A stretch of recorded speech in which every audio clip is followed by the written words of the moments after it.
histoire d'en dire plus.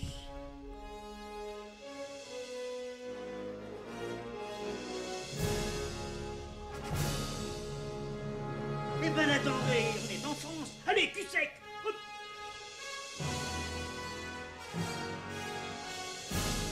Personne ne peut le croire et pourtant c'est vrai. Ils existent, ils sont là, Tarnatata. Non. Il faut qu'on pète.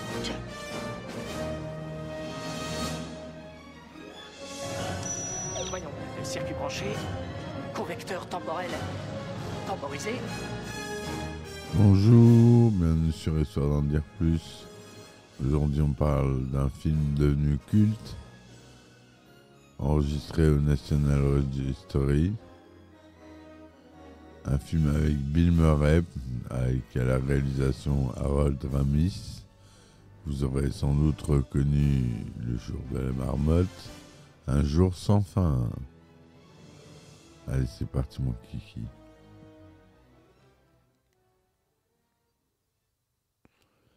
Alors, Un jour sans fin, en titre original Groundhog Day, donc les Québécois ont fait la traduction littérale du titre, Le jour de la marmotte, est une comédie romantique et fantastique américaine réalisée par Harold Ramis, écrite par Danny Rubin et sortie en 1993. Bill Murray interprète Phil Connors, un présentateur météo cynique et misanthrope, chargé de couvrir le traditionnel jour de la marmotte à Punxsutawney, petite ville de Pennsylvanie, qui se retrouve bloquée dans une boucle temporelle, le forçant à revivre indéfiniment cette journée du 2 février. Andy McDowell et Chris Elliott l'accompagnent dans le rôle des autres personnages principaux. Danny Rubin imagine l'intrigue du film au début des années 90 et écrit un script spéculatif. Le scénario attire finalement l'attention d'Harold Ramis, qui le retravaille avec Danny Rubin pour le rendre moins sombre et plus acceptable aux yeux du grand public. Il en incorpore une grande part de comédie. Par la suite, de nombreux désaccords sur la teneur du script apparaissant entre Bill Murray et Harold Ramis, qui ont déjà travaillé ensemble, notamment sur SOS Fantôme, sorti en 1984. Murray désire en effet se concentrer sur les éléments philosophiques, alors que Ramis préfère développer les aspects humoristiques. Le tournage a eu lieu de mars à juin 1992, non pas à Punxsutawney, mais presque entièrement à Woodstock, en Illinois, et rencontre de nombreuses difficultés, notamment à cause de la météo très froide et du différend entre Murray et Ramis. Avec un budget compris entre 15 millions et 30 millions de dollars, le film est un grand succès au box-office et rapporte 105 millions, ce qui en fait l'un des plus gros succès de l'année 93. L'accueil critique est généralement favorable, la presse spécialisée louant son équilibre réussi entre moments sentimentaux et d'autres plus cyniques, ainsi que son message philosophique sous-jacent à la comédie. Il est nommé à de nombreuses récompenses et remporte le BAFTA du meilleur scénario original. Malgré ce succès, le film marque la fin d'une longue collaboration entre Ramis et Murray. Après le tournage, ils ne se reparlent que peu de temps avant la mort d'Harold Ramis en 2014.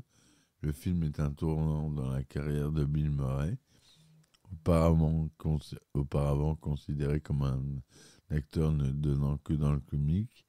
Il est ensuite amené à élargir sa palette d'interprétation à d'autres registres. Dans les années qui suivent la sortie, le film gagne en estime et est souvent considéré comme l'un des plus grands films des années 90 et l'une des meilleures comédies de tous les temps. Il a également un impact significatif sur la culture populaire. Le terme Groundhog Day, intégrant notamment le lexique anglophone pour définir une situation monotone, désagréable et répétitive. Le film est également analysé comme une allégorie religieuse par les bouddhistes, les chrétiens et les juifs. Un jour sans fin est également considéré comme un film comédie mettant en exergue des éléments fantastiques. En 2006, c'est, comme je vous l'ai dit, la bibliothèque du Congrès des États-Unis qui sélectionne le film pour être conservé dans le National Film Registry. En 2016, Un jour sans fin est adapté en comédie musicale. Et en 2019, sort une suite en jeu vidéo, Groundhog Day, Like Father, Like Son. Donc le synopsis détaillé. Le 1er février, Phil Connors, un présentateur météo qui travaille au sein de la station régionale WPBH TV9, basée à Pittsburgh, rassure ses téléspectateurs. Le blizzard qui approche passera à côté de l'ouest de la Pennsylvanie, aux côtés de sa productrice Rita Hanson et du caméraman Larry. Phil se rend à Punxsutawney dans une couverture annuelle des festivités du jour de la marmotte. Il ne cache pas son mépris pour cette affectation. Cette petite ville et les bouseux qui y vivent affirment qu'il va bientôt quitter son poste pour un nouveau travail. Le lendemain 2 février, Phil se réveille au Cherry Tree Inn sur la musique de Sonny and Cher, I Got You Babe, diffusée à la radio. Il fait un reportage sans enthousiasme sur la marmotte Punxsutawney Phil et les festivités qui lui sont liées. Contrairement à sa prédiction, le blizzard frappe la région, empêchant tout voyageur de quitter Punxsutawney. Alors qu'il cherche désespérément un moyen de partir, Phil et son équipe sont contraints de passer la nuit dans la ville. Après une nuit de sommeil, Phil découvre avec stupeur que le programme qu'il entend à la radio est exactement le même que la veille. Pire, les événements de la journée semblent aussi se reproduire exactement à l'identique. La réaction initiale de Phil est de douter de lui-même en mettant cette situation sur le compte d'une impression de déjà-vu. Sa tentative de quitter la ville échoue une nouvelle fois et se retourne se coucher. Lorsqu'il se réveille, c'est à nouveau le 2 février. Phil le comprend alors progressivement qu'il est coincé dans une boucle temporelle et que personne d'autre ne le sait. Il confie sa situation à Rita, qui l'oriente vers un neurologue, qui à son tour le redirige vers un psychologue. Et aucun des deux ne trouve d'explication. Phil décide de se saouler avec les habitants Gus et Ralph, puis entreprend une course-poursuite avec la police avant d'être arrêté et envoyé en prison. Le matin suivant, Phil se réveille de nouveau au Cherry Tree Inn. Constatant que ses actes n'ont aucune conséquence, Phil commence à passer ses journées à se livrer à des crises de boulimie, à des aventures d'un soir, à voler et à accomplir deux autres activités dangereuses, utilisant sa connaissance des événements de la journée et des habitants de la ville pour les manipuler à son avantage. Finalement, il se concentre sur l'idée de séduire Rita, utilisant de nombreuses boucles pour en savoir davantage sur elle, afin de coucher avec elle. Peu importe les mesures qu'il prend, Rita repousse toujours ses avances, en partie lorsqu'il lui dit qu'il l'aime, Rita affirmant qu'il ne la connaît même pas. Progressivement, Phil déprime et cherche désespérément un moyen de quitter sa boucle temporelle. Il se suicide de diverses manières, allant même jusqu'à enlever Punxsutawney Phil pour l'emmener avec lui et sauter de la voiture d'une falaise. À chaque fois, il se réveille le 2 février en écoutant un Got You Babe. Finalement, il se décide à expliquer sa situation à Rita en utilisant sa connaissance détaillée de la journée pour en prédire avec précision tous les événements. Convaincue, Rita passe le reste de la journée avec Phil, l'encourageant à utiliser les boucles comme une bénédiction plutôt qu'une malédiction. Alors qu'ils sont allongés ensemble sur le lit la nuit, Phil se rend compte que ses sentiments pour Rita sont devenus sincères. Le matin suivant, il se réveille de nouveau seul le 2 février. Il utilise alors sa connaissance de la boucle pour se changer lui-même et aider les autres. Il sauve les gens d'accidents mortels et d'autres malchances. Il apprend à jouer du piano, à sculpter la glace et à parler français. Toutefois, malgré tous ses efforts, il est incapable de sauver un vieil homme sans abri de la mort. Au cours de ses itérations dans la boucle temporelle, Phil fait son rapport des festivités du jour de la marmotte avec une telle éloquence que les autres équipes de journalistes s'arrêtent pour l'écouter, ce qui impressionne grandement Rita. Phil continue sa journée en venant en aide aux habitants de Punxsutawney. Cette nuit-là, Rita est témoin des talents du pianiste de Phil, alors que les habitants, en admiration, lui racontent toutes ses bonnes actions. Impressionnée par son apparente transformation du jour au lendemain, Rita mise sur lui lors d'une œuvre caritative de vente aux enchères de célibataires. Phil taille alors une sculpture de glace à l'effigie de Rita et lui dit que quoi qu'il arrive, même s'il est condamné à se réveiller seul chaque matin pour toujours, il veut qu'elle sache qu'il est enfin heureux parce qu'il l'aime. Ils s'embrassent et vont dans la chambre de Phil. Le lendemain matin, il se réveille en écoutant un God You Babe, mais découvre avec stupeur que Rita est toujours au lit avec lui et que les interventions du présentateur de la radio ont changé. Nous sommes enfin le 3 février. Phil dit alors à Rita qu'il veut vivre ici, à Punxsutawney, avec elle. Voilà la belle histoire de ce film complètement fou, avec plein d'idées géniales qui sont rassemblées dans un même film. Harold Ramis est un très très bon réalisateur. À la musique, on retrouve des orchestrations de Geoff Edgman et une composition de George Fenton. À la direction artistique, on a Peter Landon Smith. Le budget était de 14,6 millions de dollars. Tourné en Technicolor 1,85e 35 mm. Il a une durée de 101 minutes. Il est sorti aux États-Unis le 12 février 1993 et en France le 28 juillet 1993. Bill Murray joue Phil Connors, Andy McDowell Rita Henson, Chris Elliott y joue Larry le caméraman, Brian Doyle Murray, c'est le frère de l'acteur Bill Murray, il joue Buster Green.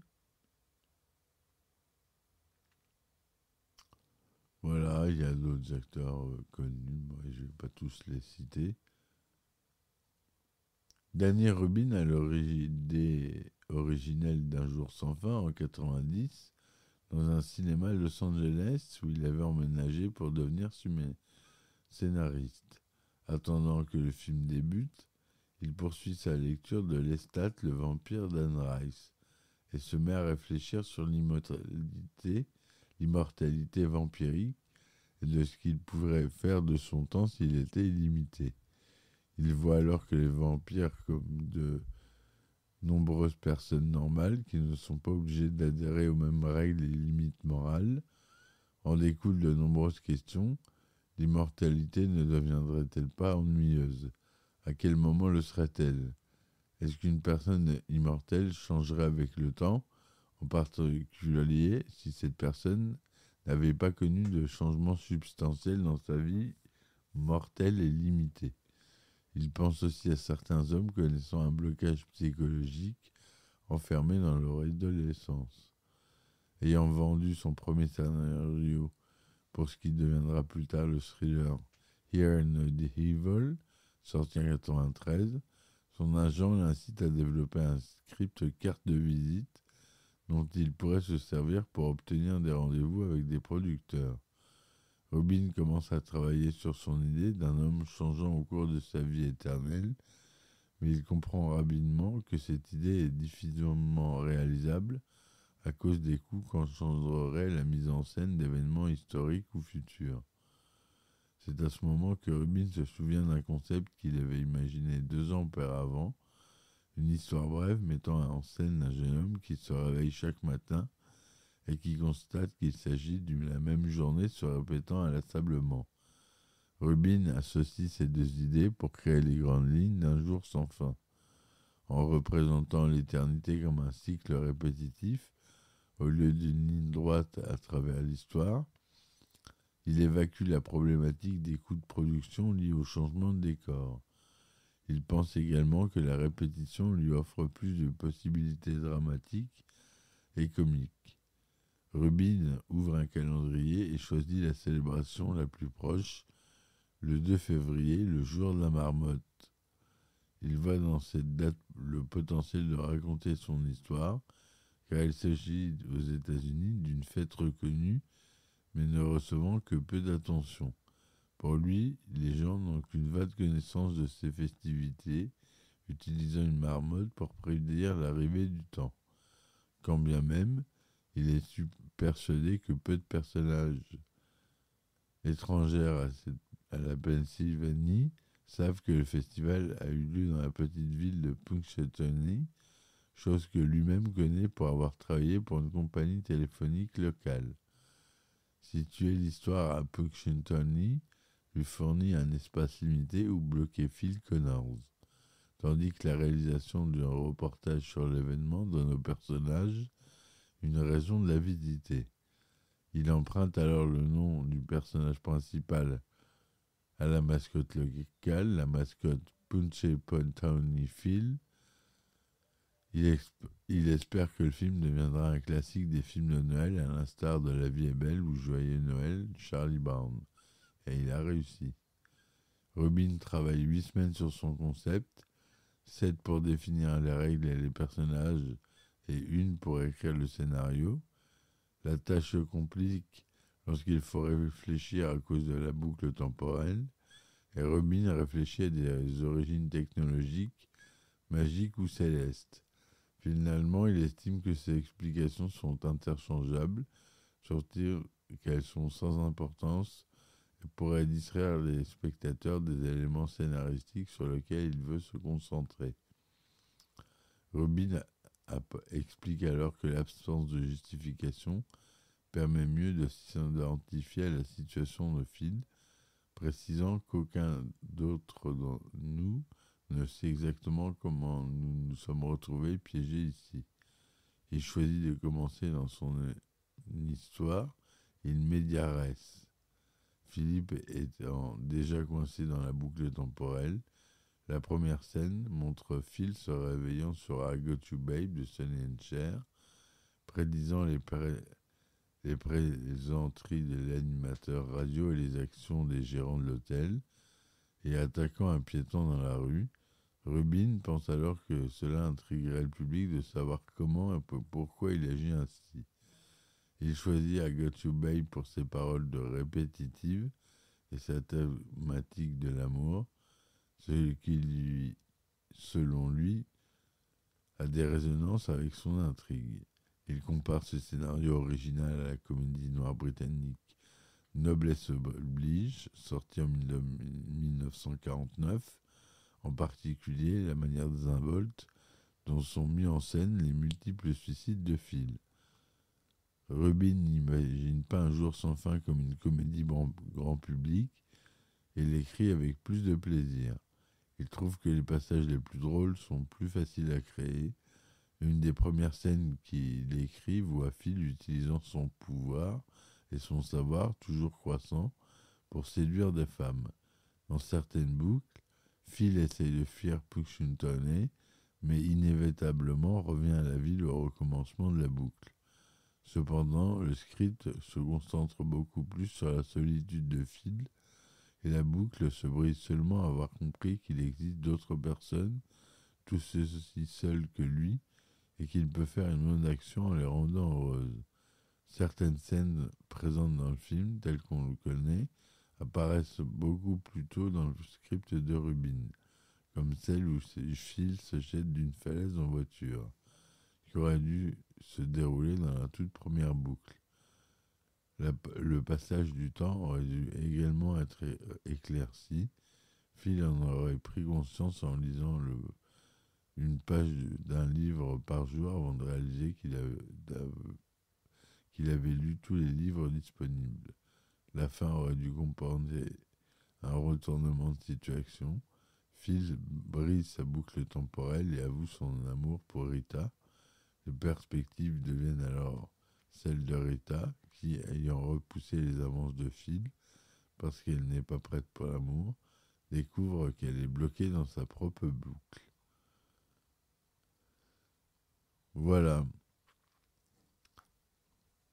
Le tournage a débuté le 16 mars 92 et se termine 86 jours plus tard, le 10 juin 92. Il se déroule, donc on a dit, à Woodstock, mais aussi dans les studios Cary en Illinois et à Hollywood, en Californie. Voilà ce que je voulais vous dire sur ce film. Il y a plein de choses à savoir sur ce film. N'hésitez pas à le regarder si vous ne l'avez pas vu. C'est un petit bijou. C'est un film de Noël à regarder avec un plaid sur le canapé un soir avec sa chérie. Et voilà. Je vous dis merci de m'avoir écouté pour ce podcast. N'hésitez pas à laisser des commentaires et des likes. Ça m'aide beaucoup à être référencé et avoir plus d'écoute. C'est ce que je cherche à faire quand même. Je vous remercie. Soutenez-moi sur mes différentes plateformes, Tipeee, Ulule, Patreon. Il y a des épisodes inédits pour ceux qui vont sur Patreon.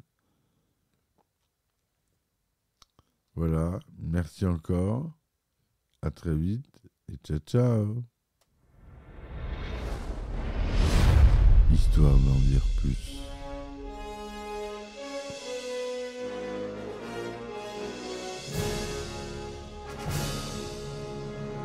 Eh ben attendez, on est en France. Allez, cul sec. Hop.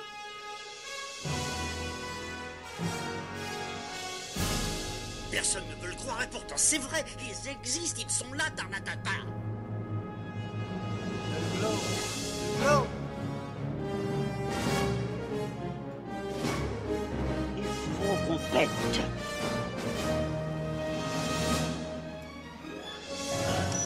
Voyons, circuit branché, convecteur temporel temporisé,